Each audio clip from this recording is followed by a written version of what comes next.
I came in thinking I knew everything about how to run this type of business that I had sold to them. And as I started to realize and started to research that, no, I didn't know anything. I knew how to run my business in my very, Right. very tiny 1,500 person niche of client base, but it was not anything to what was out there in the world. And that's when I started to read Patrick Lencioni's books. I read The E-Myth by Michael Gerber. I read Good to Great and Built to Last by Jim Collins, and all of the great business books that through there. And that's when I started to realize that, oh, wait, there's other ways to do things. And it became very interesting. I was like, how do you make a great company from the get-go, kind of like in Built to Last, but then keep it going beyond what he even talks about in some of his other books?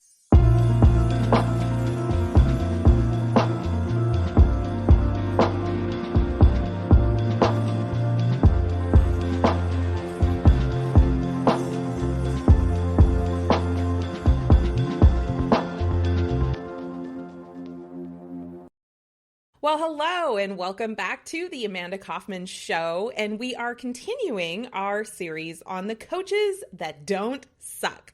I am so excited to have you here today, Jason. Thank you, Amanda. Appreciate being on the show.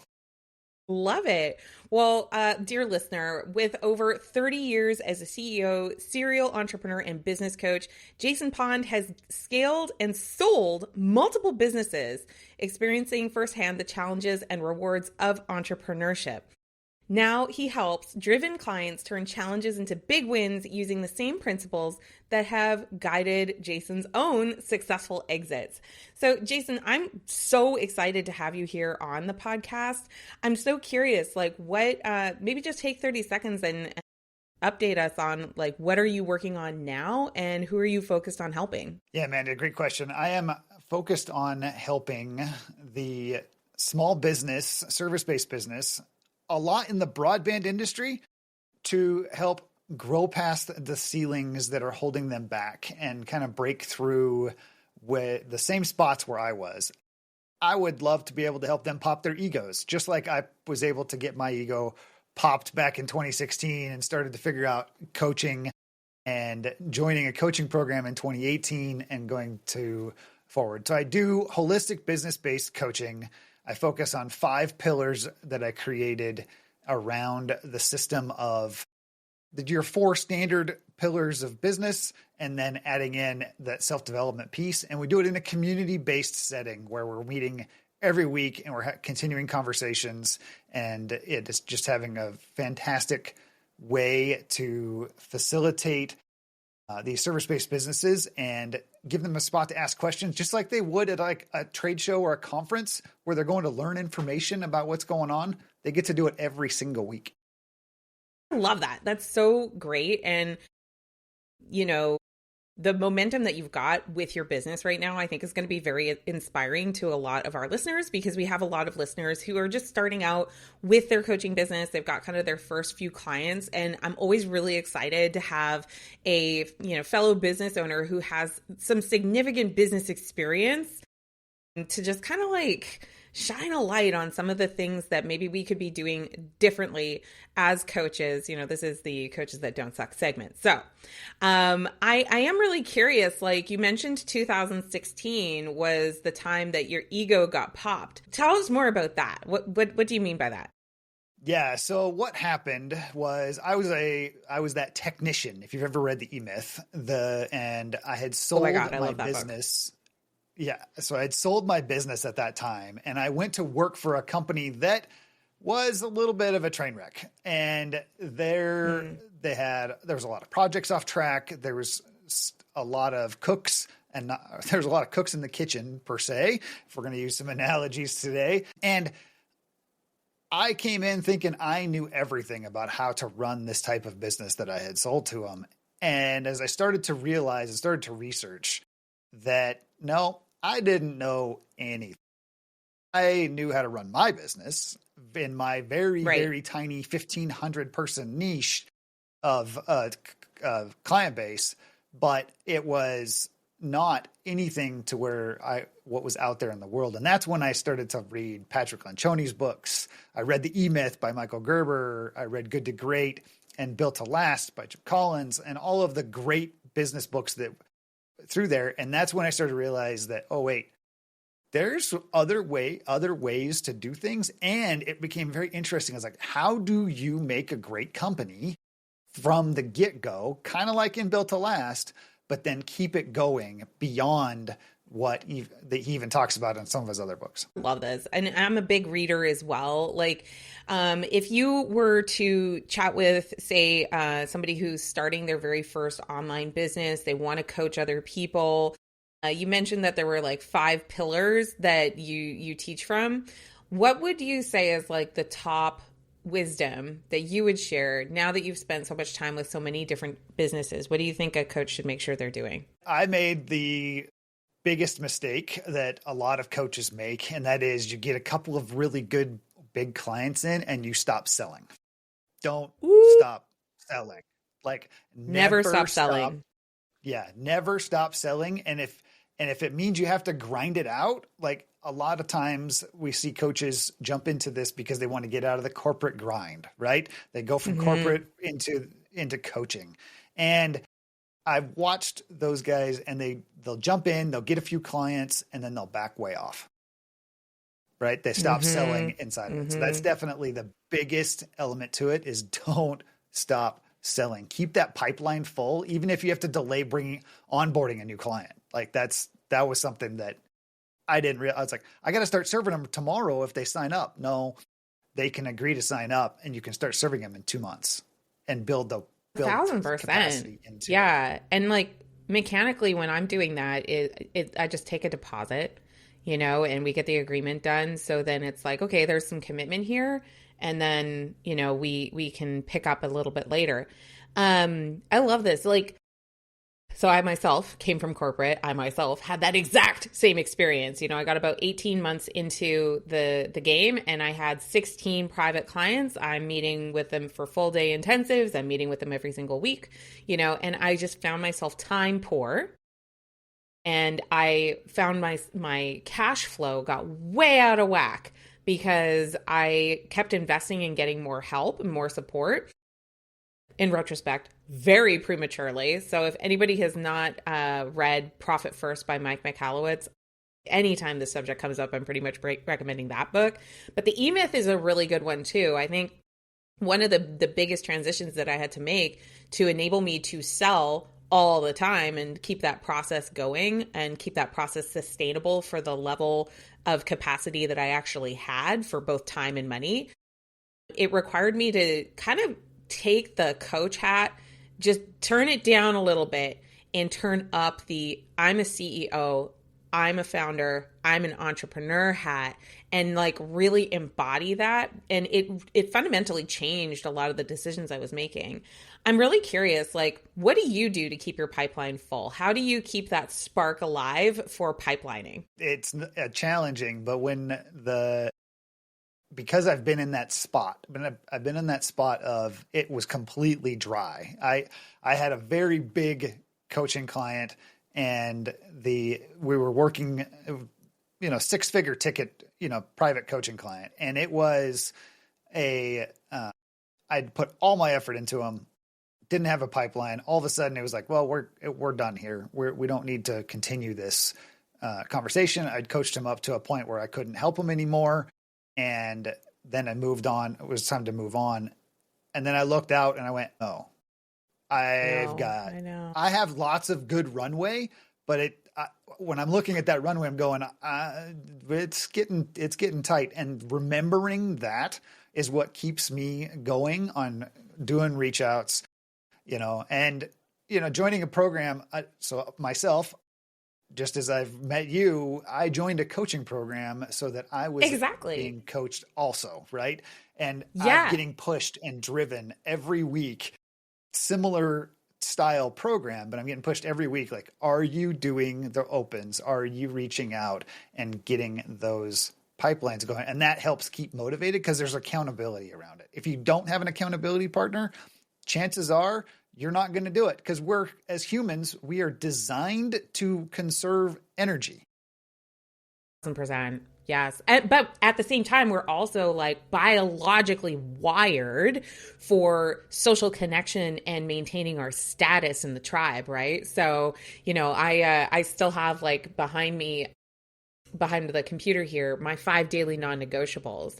And I've got an accountability meeting later today with members of that coaching program. And it's like, if I show up to that call and I'm not posting to social media, 3 times a day, and I'm not doing 5 opens, and I'm not taking 45 minutes for my movement in my body and myself, and I'm not reading, like, I feel like a schmuck, like I think that a lot of times, and I'd love your coaching perspective on this, a lot of times people allow pain to become the brakes.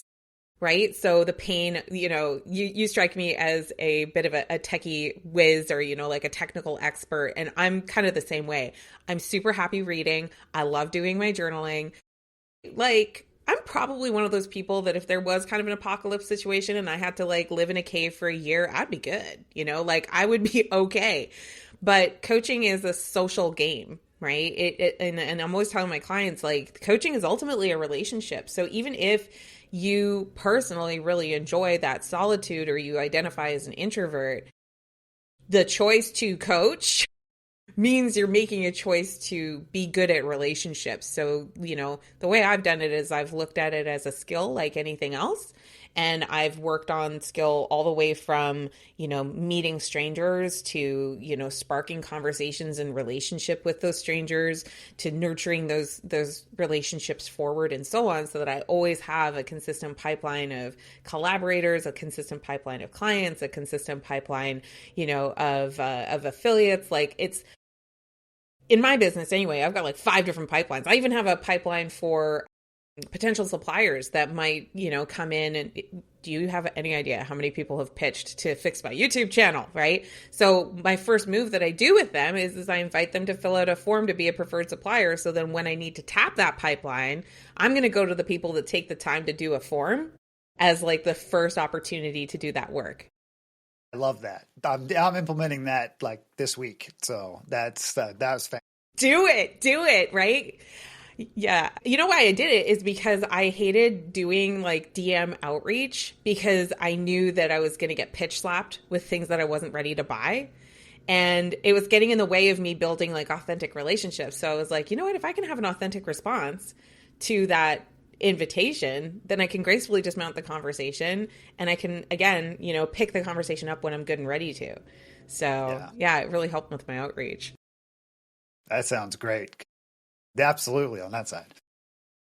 Yeah, I love it. So Jason, like, how do you go about doing your lead generation and everything? I think a lot of coaches, I've actually just recently ran a survey for our audience, and I would say the number one thing that came back was this desire to attract people who were interested in buying coaching. And I think what's really wonderful about having you here on the show is your audience isn't other coaches necessarily. It's small business owners. So how do you go about like building the initial, like the early pipeline with the marketing to generate the leads that you can then reach out to? So I've gone a couple of different ways. And one of the ways that is working really well is I created a cold email outreach that went out and solicited people to be on my podcast. And that generated, it was just a matter of what I was looking for was referral partners through that. And it's kind of morphed a little bit to, I love having the conversation with them. I'm getting to learn a lot about different businesses that support small businesses, such as digital marketing agencies, other coaches and various different, I do holistic business coaching, but I've talked to sales coaches and marketing coaches and, other life coaches, mindset coaches, various different people that support small businesses. And so I've used that to help gain into a referral network. I'm also doing a lot on LinkedIn and getting a lot of engagement and reach out on there. I've added Instagram here in the last couple of months, so I'm starting to do some more reach outs. Yeah, hard not to in that coaching program. Yeah, thanks to that one. And I've done a lot of direct, and I'm actually attending the industry trade shows also and having conversations. I come from the industry though, so I was in this industry for 20 years before I decided to start coaching in the industry.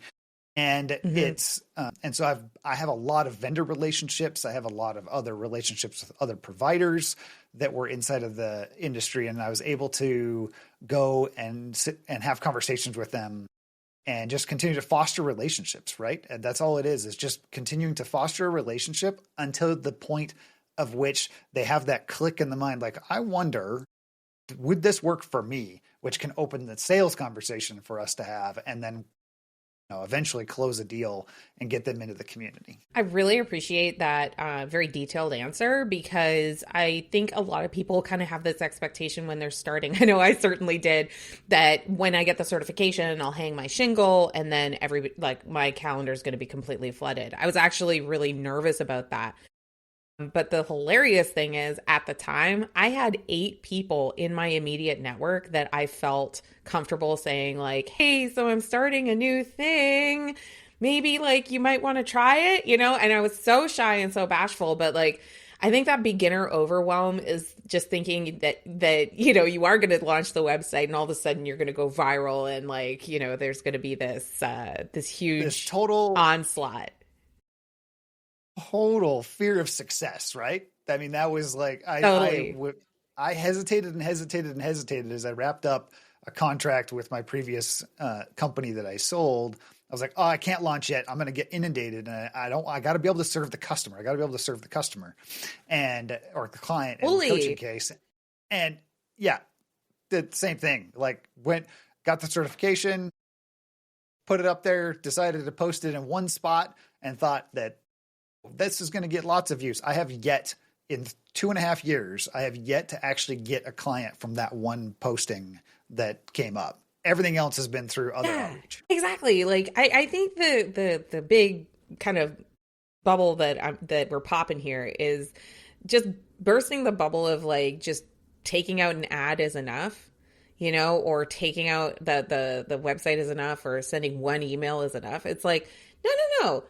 What does it take for other people to get into relationship with you? Really look at that, So I was talking about the onslaught of people doing outreach to optimize my YouTube channel, which, by the way, is very slowly and surely working, because we have done a lot of optimizations on that YouTube. I'm probably going to hire sometime soon, but that's actually a really good point. Is I've been getting outreached by dozens of these people that are offering to do this optimization. And so what is it naturally doing? It's naturally causing my brain to go, maybe I should do that. Maybe that is something I might consider doing. And there's that top of mindness. Now, a lot of those vendors are not going to get my business because I never see them again. They don't have a social presence. They're not reminding me that they're there. They're not reaching out again after I say my initial no, right? And by the way, if you're watching this and you're this far into the episode, mention the episode, and then I'll know for sure that you're serious about making a relationship here. And I think a lot of coaches don't realize just how much they push the world out and away and require so much of others to have a relationship with them. And then they're super surprised when it's the same out in the world. Yeah. Oh, that's great. Yeah. Great perspective.